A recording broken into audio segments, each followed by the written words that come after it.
Hey, Bourbon family, Whiskey Phoenix coming to you on this thankful Thursday, or Thirsty Thursday, as I actually like to say. Um, as you can see, there's been like some moving around where I've been recording these videos. I'm actually in what was my office. So there's, some things tore down behind me as I prepare for, the big move on Saturday. So, pay no attention to the items behind the curtain. Anyway, so what I have for you today is something that surprised me personally, and that is Bulleit's Bottle and Bond. Now, why I say that surprised me is because back in my very early days, when I wasn't drinking bourbon as much as I do, and I by no means consider myself an aficionado yet, I was at a music festival in Mansfield, Ohio called Incarceration. And there were bands playing. You could get into the old reformatory up there and do your own personal tour. It's where Shawshank Redemption was recorded. And there was tattoo artists in there. And while we were walking around there, because it was hotter than blue blazes in July, you could at least cool off a little bit. And there was somebody there giving out samples of, just the Bulleit's normal lineup. So, hey, we're at a music festival, you're going to drink. So, tried it, was not a fan of Bulleit at all. So, when the Bulleit Bottle and Bond came on my radar and was recommended, I was skeptical. I'm not gonna lie, just because it's just like I've had Bulleit, I don't like it, but it's like, okay, well, you're starting this new journey now. Let's revisit it. So this is this comes in at 100 proof. I could not in my research find anything about the mash bill. It's undisclosed. This was aged for at least 7 years is what I was able to find as well. Don't judge. This is a pretty low bottle because obviously I enjoyed it from Bulleit. So 100 proof, couldn't find the mash bill. Found the age statement was 7 years for this. Now, there are a few requirements when it comes to bottle and bonds, and maybe I'll do a video specific to that sometime in the future. But just very quickly, in order for something to classify as a bottle and bond, it has to be one distiller, one distillery, and done in one season. And those seasons either run January to June or July to December at one distillery. It has to be for a minimum of 4 years, and it has to be bottled at 100 proof. So those are the very basic requirements for what makes a bottle and bond.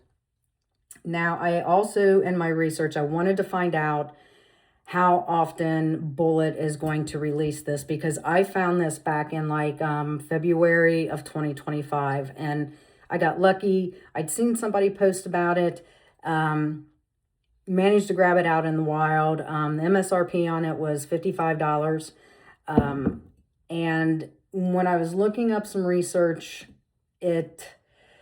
the company plans to add additional releases in the coming years. They just can't guarantee what the frequency will be, and it really is going to also depend on when the whiskey meets the blending team standards for quality. So I don't know if we'll see a Bulleit Bottle and Bond in 2026 or not. It's hard to say. Some of the other things that I found interesting in my research, and if you ever see me looking off to the side, it's because I take notes on my iPad, because I cannot remember. There's just so much, and I've got a lot going on in this head anyway right now. it was pretty well received when Bulleit released this, as far as, and was well regarded because this is a high rye bourbon. People felt that the price point was, really good as well at that $55 MSRP. I have to say I agree when, some of it was saying that it's a pretty solid, balanced pour and can be kind of dangerous for its drinkability, especially at 100 proof. And the other thing that I found very fascinating in my research was that this is actually the first Bulleit distilled bourbon by Bulleit themselves.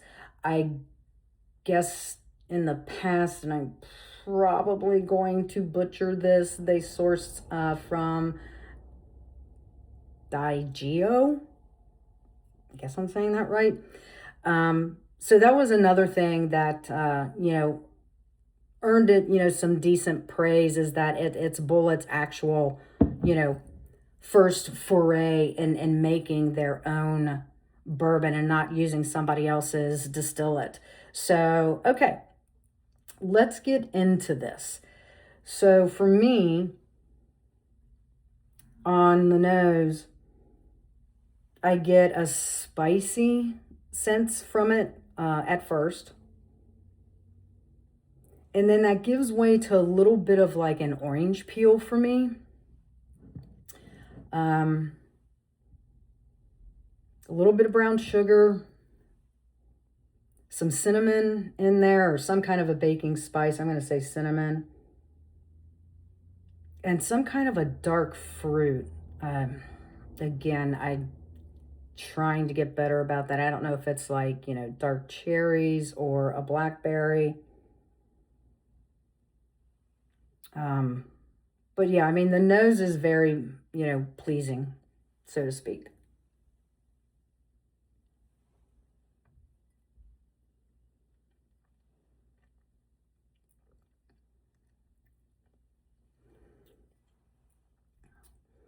This has got some good fingers running down the side of the glass.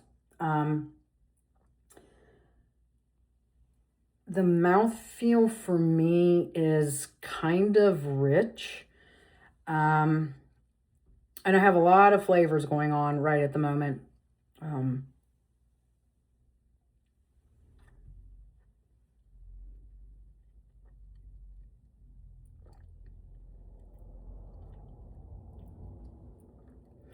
There's definitely a strong rye, spice, and pepper to it.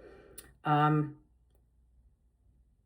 I think that's one of the things I barely remember from trying their normal bourbon at Incarceration, was just everything was just so strong and overwhelming. But I'm picking up a little bit of brown sugar notes on the palate, maybe some caramel.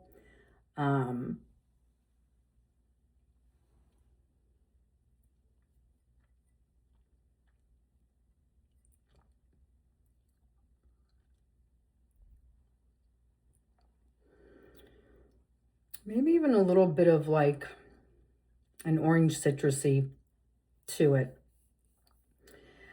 I would consider this to be like a medium finish. There's definitely the lingering spice from the rye, spice, and pepper.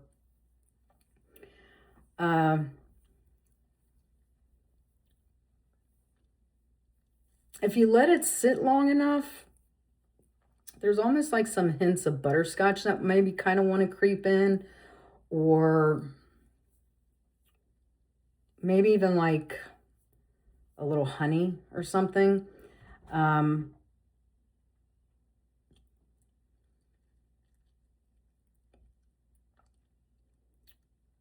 say more butterscotch. That's, there for me on the finish than the honey. So overall, for me,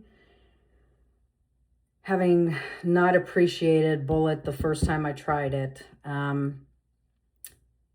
And for me to, you know, find this and decide to, pun intended, bite the bullet and pick it up, I'm very pleased with it. It was one of my earlier bottles that I had picked up with this being released in February, and I really kind of started, you know, ramping up my collection at that time. So, you know, it was one that was sitting around a lot because I think I only had 2 other bottles at the time, so that's why it's gone. This one may not make it through the move. Again, I'm not trying to move 40 plus bottles of bourbon this weekend. So if you have had Bulleit's Bottle and Bond, let me know down in the comments. I'd be curious what you guys think, especially since this was Bulleit's first foray into distilling themselves. I personally like it. As far as that goes, I would give it a solid 8.9 for myself, honestly. I really enjoy the aroma of it. It's a great sipper. I have added water to it. It doesn't really bring out any additional flavors or on the palate or on the finish for me. So I pretty much just drink it neat without the lime water. Don't forget, there is a code up in my bio for the Hang Light gummies. I cannot talk enough about them. Plus, I kind of have to talk about them because they sponsor me. So get the Hang Light gummies. Use the referral code. Use the coupon code of Kim10. Get 10% off. I promise you, you will not be disappointed. Especially, again, if you know you're at a bottle share or, you know, a wedding or somewhere and they've got a bourbon bar and you're just having a good time and not paying attention to how much you're drinking. I promise you, you will not wake up with a hangover the next day. I have yet to date since I started taking them. So there you have it, the Bulleit Bottle and Bond review. Again, let me know what you think in the comments. I'll drop a link to Bulleit's website, but again, this was their 2025 release and their first release. Maybe you'll find it on the secondary market. If you do, with the MSRP coming in at $55, you know, don't spend more than like $70, $75 for it. So there you have it. I hope you guys enjoy the rest of this Thirsty Thursday, and I will see you again the next time. Take care.